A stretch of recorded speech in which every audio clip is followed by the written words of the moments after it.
Experts who study animal behavior say the things you do every single day are silently damaging your cat. And the worst part? None of it feels wrong. It all feels normal. It all feels fine. But if you keep doing it, like almost every cat owner does, you could be slowly destroying your cat's trust, their health, and their sense of safety at home. Here are 6 everyday habits that are hurting your cat way more than you think. Number 1. Shouting at them when they do something wrong. Have you ever caught your cat knocking something off the counter and immediately yelled their name? Be honest, most of us have done it. It feels like the right response in the moment. But here's what's actually happening inside your cat's brain when you raise your voice. Cats don't process cause and effect the way we do. A 2021 study from the Journal of Veterinary Behavior found that cats who were regularly yelled at showed significantly higher levels of chronic stress and were more likely to develop behavioral problems like hiding, aggression, and even litter box avoidance. They're not learning, "I shouldn't do that." They're learning this person is unpredictable and unsafe. And that's the part that breaks my heart, because you're not trying to hurt them. You're just reacting. But your cat doesn't understand your intention. All they register is the volume, the tone, and the energy.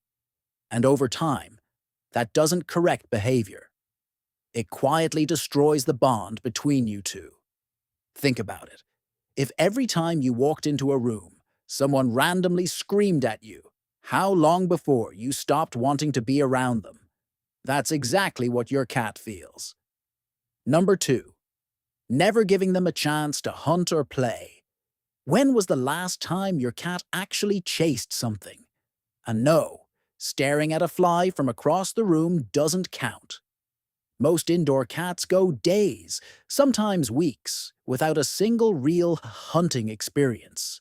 And we don't even realize it because they look fine, but they're not fine. Cats are hardwired predators. Their entire brain is built around the hunting sequence: stalk, chase, pounce, catch, kill, eat. When that cycle never gets activated, something starts breaking down on the inside. A study published in the Journal of Feline Medicine and Surgery found that cats without regular play stimulation showed increased rates of obesity, aggression, overgrooming, and depression-like symptoms. So that cat who just sleeps all day and seems low maintenance, there's a good chance they've just given up. They're not lazy. They're mentally starving. And the fix isn't complicated. Just 10 to 15 minutes a day of interactive play with one toy, something that mimics real prey movement, can completely transform your cat's mood, energy, and connection with you. You'll start seeing a cat you didn't even know was in there. Number 3. Feeding them nothing but dry food every day.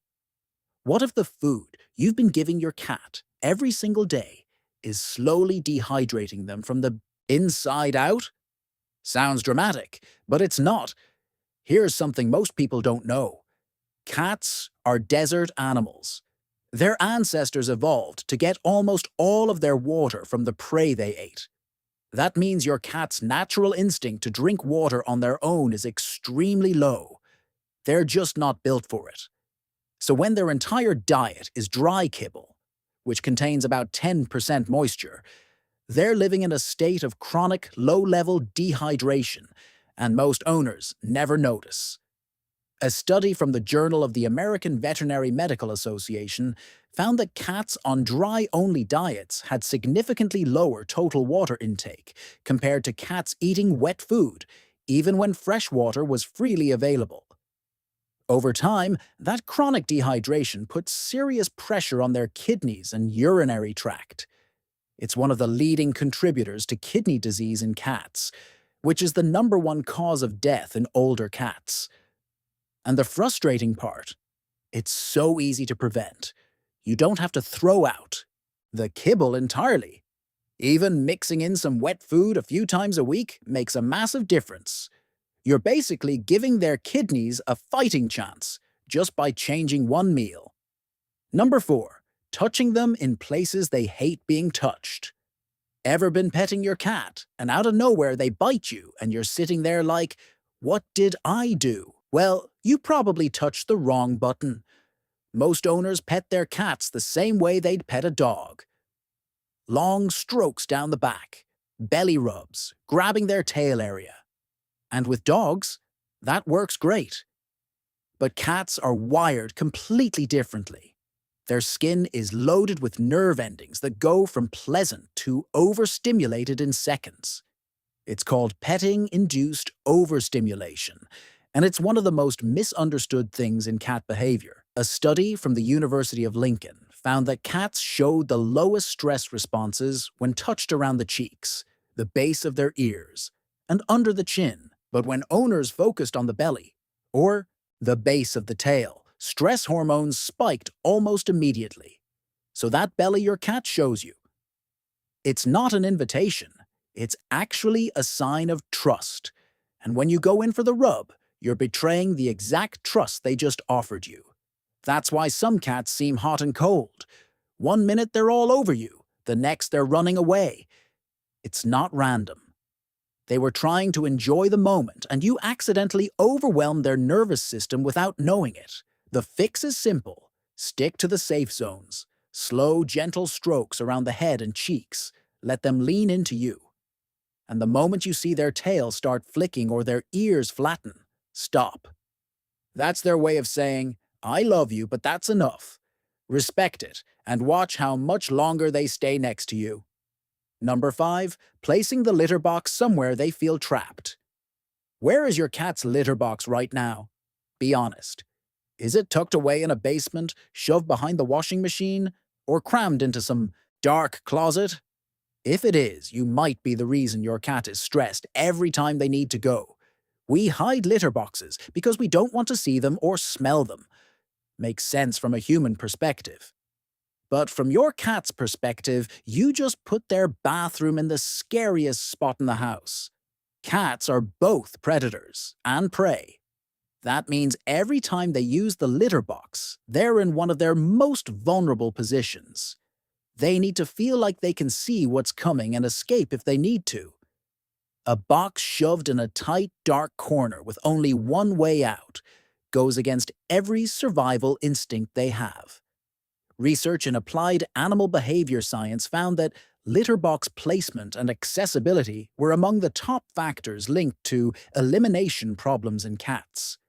That means if your cat has been peeing outside the box, there's a real chance it's not a behavior problem at all. It's a location problem. They're not being difficult, they're scared. And here's the other mistake people make. One cat, one box. Behaviorists recommend the N+1 rule. That means one box per cat plus one extra.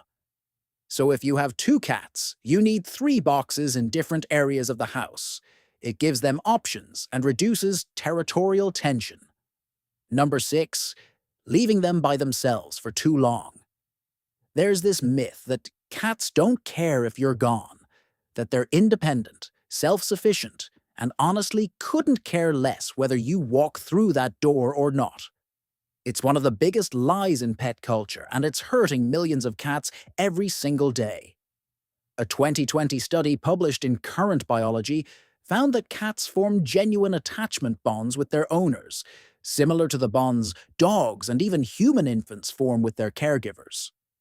When researchers separated cats from their owners and then reunited them, the cats showed clear signs of secure or insecure attachment, depending on the quality of the relationship. This isn't opinion. This is science. So when you leave for 10, 12 hours a day and come home to a cat that seems fine, they might not be fine at all. Cats who experience prolonged isolation can develop anxiety, depression, over-grooming, appetite changes, and even litter box problems. They just suffer in silence because that's what cats do. They don't bark at the door. They don't destroy your shoes. They withdraw. And that silence tricks us into thinking everything's okay. The truth is, your cat waits for you. They notice when you're gone, and they feel it more than they'll ever show. You don't need to be home 24/7. But small things matter. Leave enrichment out before you go. Rotate toys. Create window perches so they can watch the world. And when you come home, don't just walk past them. Sit down. Be present. Give them 5 minutes of real connection. Because to your cat, you're not just their owner, you're their entire world. And they just want to know you're coming back.